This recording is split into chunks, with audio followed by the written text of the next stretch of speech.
The Son of the Wolf. Man rarely places a proper valuation upon his womankind, at least not until deprived of them. He has no conception of the subtle atmosphere exhaled by the sex feminine, so long as he bathes in it. But let it be withdrawn, and an ever-growing void begins to manifest itself in his existence, and he becomes hungry, in a vague sort of way, for something so indefinite that he cannot characterize it. If his comrades have no more experience than himself, they will shake their heads dubiously and dose him with strong physic. But the hunger will continue and become stronger. He will lose interest in the things of his everyday life and wax morbid. And one day, when emptiness has become unbearable, a revelation will dawn upon him. In the Yukon country, where this comes to pass, the man usually provisions a poling boat, if it is summer, and if winter, harnesses his dogs and heads for the Southland. A few months later, supposing him to be possessed of a faith in the country, he returns with a wife to share with him in that faith, and incidentally in his hardships. But this serves to show the innate selfishness of man. It also brings us to the trouble of Scruff Mackenzie, which occurred in the old days, before the country was stampeded and staked by a tidal wave of Cheekwakies, and the Klondike's only claim to notice was its salmon fisheries. Scruff Mackenzie bore the earmarks of a frontier birth and a frontier life. His face was stamped with 25 years of incessant struggle with nature in her wildest moods, the last two, the wildest and hardest of all, having been spent in groping for gold which lies in the shadow of the Arctic Circle. When the yearning sickness came upon him, he was not surprised, for he was a practical man, and had seen other men thus stricken. But he showed no sign of his malady, save that he worked harder. All summer he fought mosquitoes and washed the sure-thing bars of the Stewart River for a double grubstake. Then he floated a raft of house logs down the Yukon to 40 Mile, and put together as comfortable a cabin as any camp could boast of. In fact, it showed such cozy promise that many men elected to be his partner and to come and live with him. But he crushed their aspirations with rough speech, peculiar for its strength and brevity, and bought a double supply of grub from the trading post. As has been noted, Scruff Mackenzie was a practical man. If he wanted a thing, he usually got it, but in doing so, went no farther out of his way than was necessary. Though a son of toil and hardship, he was averse to a journey of 600 miles on the ice, a second of 2,000 miles on the ocean, and still a third 1,000 miles or so to his last stamping grounds, all in the mere quest of a wife. Life was too short. So he rounded up his dogs, lashed a curious freight to a sleigh, and faced across the divide whose westward slopes were drained by the head reaches of the Tanana. He was a sturdy traveler, and his wolf dogs could work harder and travel farther on less grub than any other team in the Yukon. 3 weeks later he strode into a hunting camp of the upper Tanana Sticks. They marveled at his temerity, for they had a bad name, and had been known to kill white men for as trifling a thing as a sharp axe or a broken rifle. But he went among them single-handed, his bearing being a delicious composite of humility, familiarity, sang-froid, and insolence. It required a deft hand and deep knowledge of their barbaric mind effectually to handle such diverse weapons, but he was a past master in the art, knowing when to conciliate and when to threaten with Jove-like wrath. He first made obeisance to the chief Thling Ting, presenting him with a couple of pounds of black tea and tobacco, and thereby winning his most cordial regard. Then he mingled with the men and maidens, and that night gave a potlatch. The snow was beaten down in the form of an oblong, perhaps 100 feet in length and quarter as many across. Down the center a long fire was built, while either side was carpeted with spruce boughs. The lodges were forsaken, and 50 or so members of the tribe gave tongue to their folk chants in honor of their guest. Scruff Mackenzie's 2 years had taught him the not many hundred words of their vocabulary, and he had likewise conquered their deep gutturals, their Japanese idioms, constructions, and honorifics, and agglutinative particles. So he made oration after their manner, satisfying their instinctive poetry love with crude flights of eloquence and metaphorical contortions. After Faling Ting and the shaman had responded in kind, he made trifling presents to the menfolks, joined in their singing, and proved an expert in their 52-stick gambling game. And they smoked his tobacco and were pleased. But among the younger men there was a defiant attitude, a spirit of braggadocio, easily understood by the raw insinuations of the toothless squaws and the giggling of the maidens. They had known few white men, son of the wolf, but from those few they had learned strange lessons. Nor had Scruff Mackenzie, for all his seeming carelessness, failed to note these phenomena. In truth, rolled in his sleeping furs, he thought it all over, thought seriously, and emptied many pipes in mapping out a campaign. One maiden only had caught his fancy, none other than Zarinska, daughter to the chief. In features, form, and poise, answering more nearly to the white man's type of beauty, she was almost an anomaly among her tribal sisters. He would possess her, make her his wife, and name her, he would name her Gertrude. Having thus decided, he rolled over on his side and dropped off to sleep, a true son of his all-conquering race, a Samson among the Philistines. It was slow work and a stiff game, but Scruff Mackenzie maneuvered cunningly, with an unconcern which served to puzzle the sticks. He took great care to impress the men that he was a sure shot and a mighty hunter, and the camp rang with his plaudits when he brought down a moose at 600 yards. Of a night he visited in Chief Thing Tien's lodge of moose and caribou skins, talking big and dispensing tobacco with a lavish hand. Nor did he fail to likewise honor the shaman, for he realized the medicine man's influence with his people and was anxious to make of him an ally. But that worthy was high and mighty, refused to be propitiated, and was unerringly marked down as a prospective enemy. Though no opening presented for an interview with Zarinska, Mackenzie stole many a glance to her, giving fair warning of his intent. As well she knew, yet coquettishly surrounded herself with a ring of women whenever the men were away and he had a chance. But he was in no hurry. Besides, he knew she could not help but think of him, and a few days of such thought would only better his suit. At last, one night, when he deemed the time to be ripe, he abruptly left the chief's smoky dwelling and hastened to a neighboring lodge. As usual, she sat with squaws and maidens all about her, all engaged in sewing, moccasins, and beadwork. They laughed at his entrance, and bandage, which linked Zarinska to him, ran high.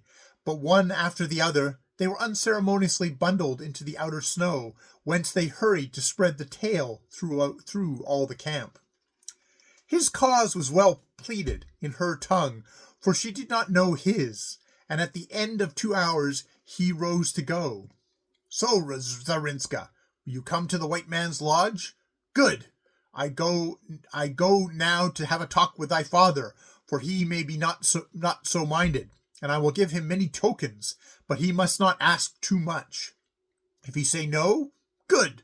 Zarinska shall yet come to the white man's lodge. He had already lifted the skin flap to depart, when a low exclamation brought him back to the girl's side. She had brought herself to her knees on the bearskin mat, her face aglow with true eve light, and shyly unbuckled his heavy belt.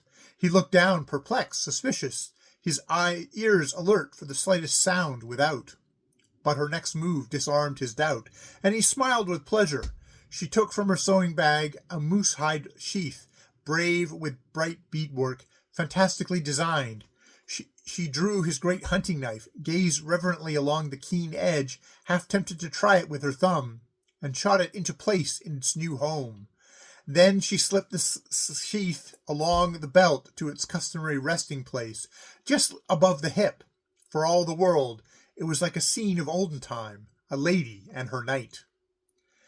Mackenzie drew her up full height and swept her red lips with his mustache, to her, foreign caress of the wolf. It was a meeting of the Stone Age and the Steel, but she was none the less a woman, as her crimson cheeks and luminous softness of her eyes attested.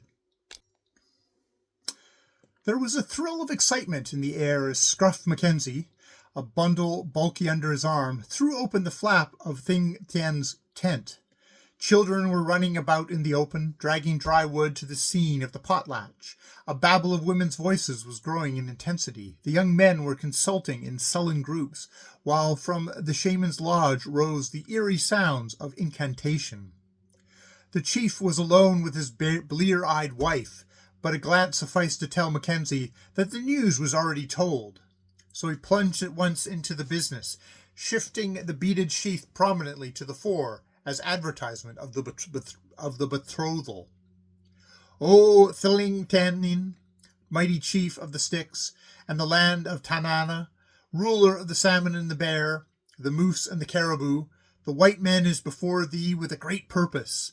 Many moons has his lodge been empty, and he is lonely, and his heart has eaten itself in silence, and grown hungry for a woman to sit beside him in his lodge, to meet him from the hunt with warm fire and good food. He has heard strange things, the patter of baby moccasins, and the sound of children's voices.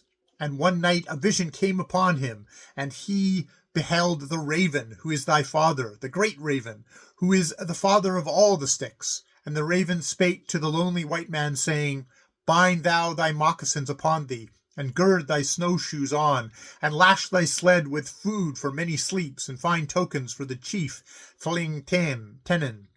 For thou shalt turn thy face to where the mid-spring summer is wont to sink below the land, and journey to this great chief's hunting grounds. There thou shalt make big presents, and Thling Tenin, who is my son, shall become to thee as a father. In his lodge there is a maiden into whom I breathe the breath of life for thee. This maiden shalt thou take to wife. O chief, thus spake the great raven, thus do I lay many presents at thy feet. Thus I am come to take thy daughter. The old man drew his furs about him with a crude consciousness of royalty, but delayed reply while a youngster crept in, delivered a quick message to appear before the council, and was gone. O white man who we have named Moose Killer, also known as the Wolf, and the son of the Wolf, we have known thou comest of a mighty race, and we are proud to have thee our potlatch guest. But the king salmon does not mate with the dog salmon, nor the raven with the wolf. Not so, cried the Mackenzie. The daughter of the raven have I met in the camps of the wolf, the squaw of Mortimer, the squaw of Tredago, the squaw of Barnaby, who came 2 ice runs back, and I have heard of other squaws, though my eyes beheld them not. Son, your words are true, but it were an evil mating, like the water with the sand, like the snowflake with the sun. But met you one mason and his squaw? No. He came 10 ice runs ago, the first of all the wolves, and with him there was a mighty man, straight as a willow shoot, and tall, strong as a bald-faced grizzly, with a heart like the full summer moon. Oh, interrupted Mackenzie, recognizing the well-known northern land figure, Malamute Kid. The same, a mighty man. But you saw aught of the squaw? She was full sister to Zarinska. Nay, chief, but I have heard, mason, far, far to the north, a spruce tree heavy with years crushed out his life beneath. But his love was great, and he had much gold. With this and her boy she journeyed countless sleeps towards the winter's noonday sun, and there she yet lives, no biting frost, no snow, no summer midnight sun, no winter noonday night. A second message interrupted with imperative summons from the council. As Mackenzie threw him into the snow, he caught a glimpse of the swaying forms before the council fire, heard the deep basses of the men in rhythmic chant, and knew that the shaman was fanning the anger of his people. Time pressed. He turned upon the chief. Come, I wish thy child, and now see, Here are tobacco, tea, many cups of sugar, warm blankets, and handkerchiefs, both good and large, and here a true rifle with many bullets and much powder. Nay, replied the old man, struggling against the great wealth spread before him. Even now are my people come together. They will not have this marriage. But thou art chief. Yet do my young men rage because the wolves have taken their maidens so that they may not marry. Listen, O Thling Tenon. Ere the night has passed into day, the wolf shall face his dogs to the mountains of the east, and fare forth to the country of the Yukon, and Zorinska shall break trail for his dogs. And ere the night has gained its middle, my young men may fling the dogs to the flesh of the wolf, and his bones may be scattered in the snow till the springtime lays them bare. It was a threat and counter-threat.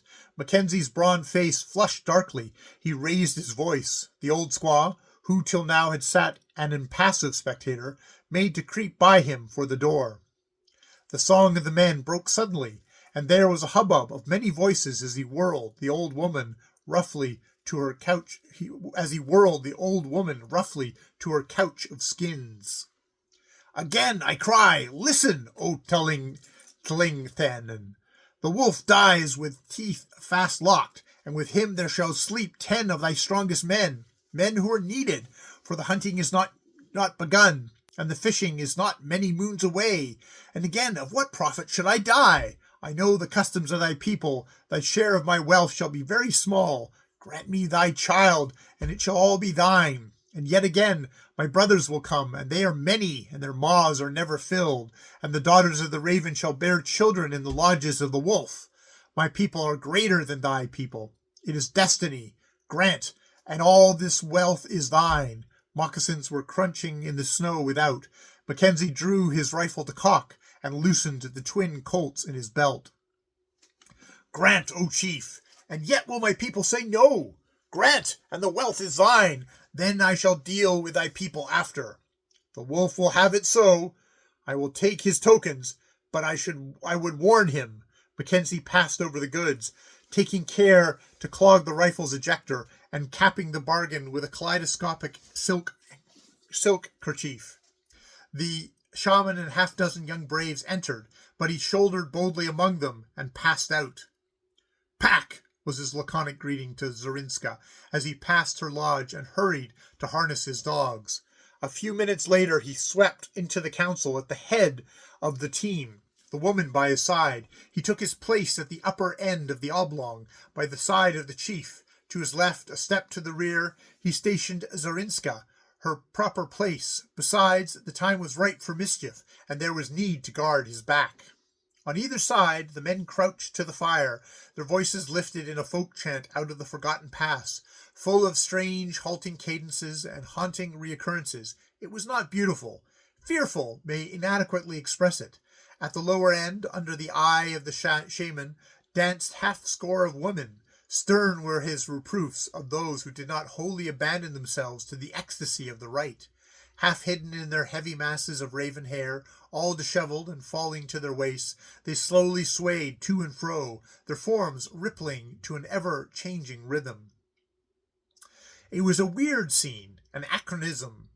To the south, the 19th century was reeling off the few years of its last decade. Here flourished man primeval, a shade removed from the prehistoric cave-dweller, forgotten fragment of the elder world. The tawny wolf-dogs sat between their skin-clad masters, or fought for room, the firelight cast backwards from their red eyes and dripping fangs. The woods, in ghostly shroud, slept on unheeding. The white silence, for the moment driven to the rimming forest, seemed ever crushing inwards. The stars danced with great leaps, as is their wont in the time of the great cold, while the spirit of the pole trailed their robes of glory athwart the heavens. Scruff Mackenzie dimly realized the wild grandeur of the setting as his eyes ranged down the fur-fringed sides in quest of missing faces. They rested for a moment on a newborn babe, suckling at its mother's naked breast. It was 40 below, 7 and odd degrees of frost. He thought of the tender woman of his own race and smiled grimly. Yet from the loins of some such tender women he had sprung with kingly inheritance, an inheritance which gave to him and his dominance over the land and sea, over the animals and the peoples of all zones. Single-handed against 50, girt by the Arctic wind, far from his own, he felt the prompting of his heritage, the desire to possess, the wild danger, love, the thrill of battle, the power to conquer or to die. The singing and the dancing ceased, and the shaman flared up in rude eloquence. Through the sinuosities of their vast mythology, he worked cunningly upon the credulity of his people. The case was strong. Opposing the creative principles as embodied in the crow and the raven, he stigmatized Mackenzie as the wolf, the fighting and the destructive principle. Not only was the combat of these forces spiritual, but men fought each to his totem. They were the children of Jelks, the raven, the Promethean firebringer. Mackenzie was the child of the wolf, or, in other words, the devil. For them to bring a truce to this perpetual warfare, to marry their daughter to the arch enemy, were treason and blasphemy of the highest order. No phase was harsh nor figure vile enough in branding Mackenzie as a sneaking interloper and emissary of Satan. There was a subdued, savage roar in the deep chests of his listeners as he took the swing of his peroration. Aye, my brothers, Jelks is all-powerful. Did he not bring heaven-born fire that we might be warm? Did he not draw the sun, moon, and stars from their holes that we might see? Did he not teach us that we might fight the spirit of famine and of frost? But now Jelks is angry with his children, and they are grown to a handful, and he will not help. For they have forgotten him, and done evil things, and trod bad trails, and taken his enemies into their lodges to sit by their fires. And the raven is sorrowful at the wickedness of his children. But when they shall rise up and show that they have come back, he will come out of the darkness to aid them. O brothers, the firebringer has whispered messages to thy shaman. The same shall ye hear. Let the young men take the young women to their lodges. Let them fly at the throat of the wolf. Let them be undying in their enmity. Then shall their women become fruitful, and they shall multiply into a mighty people. And the raven shall lead great tribes of their fathers and their fathers' fathers from out of the north, and they shall beat back the wolves till they are as last year's campfires, and they shall again come to rule over all the land. 'Tis the message of Jelks, the raven. This foreshadowing of the Messiah's coming brought a hoarse howl from the sticks as they leapt to their feet. Mackenzie slipped the thumbs of his mittens and waited. There was a clamor for the fox, not to be stilled till one of the young men stepped forward to speak. Brothers, the shaman has spoken wisely. The wolves have taken our women, and our men are childless. We are grown to a handful. The wolves have taken our warm furs and given them for evil spirits which dwell in bottles, and clothes which come not from the beaver or lynx, but are made from the grass. And they are not warm, and our men die of strange sickness. I, the fox, have taken no woman to wife. And why? Twice have the maidens which please me gone to the camps of the wolf. Even now I have laid by skins of the beaver, of the moose, of the caribou, that I might win favor in the eyes of Tling Tena, that I might marry Zarinska, his daughter. Even now are her snowshoes bound to her feet, ready to break trail for dogs of the wolf. Nor do I speak for myself alone. As I have done, so is the bear. He, too, has fain been the father of her children, and many skins has he cured thereto. I speak for all the young men who know not wives. The wolves are ever hungry. Always do they take the choice meat at the killing. To the ravens are left the leavings. There is Guklau, he cried, brutally pointing out one of the women, who was a cripple. Her legs are bent like the ribs of a birch canoe. She cannot gather wood nor carry the meat of the hunters. Did the wolves choose her? Aye, aye, vociferated his tribesmen. There is Moiri, whose eyes are crossed by the evil spirit. Even the babies are affrighted when they gaze upon her, and it is said that the bald face gives her the trail. Was she chosen? Again the cruel applause rang out. There sits Pichette. She does not hearken to my words. Never has she heard the cry of the chit-chat, the voice of her husband, the babble of her children. She lives in the white silence, Cared the wolves aught for her? No! Their choice is one of the kill. Ours is of the leavings. Brothers, it shall not be. No more shall the wolves slink among our campfires. The time is come. A great streamer of fire, the aurora borealis, purple, green, and yellow, shot across the zenith, bridging horizon to horizon. With heads thrown back and arms extended, he swayed to his climax. Behold! The spirits of our fathers have arisen, and great deeds are afoot this night. He stepped back, and another young man, somewhat diffidently, came forward, pushed on by his comrades. He towered a full head above them, his broad chest defiantly bared to the frost. He swung tentatively from one foot to the other. Words halted upon his tongue, and he was ill at ease. His face was horrible to look upon, for it had one time been half torn away by some terrific blow. At last he struck his breast with his clutched fist, drawing sound as from a drum, and his voice rumbled forth as does the surf from an ocean cavern.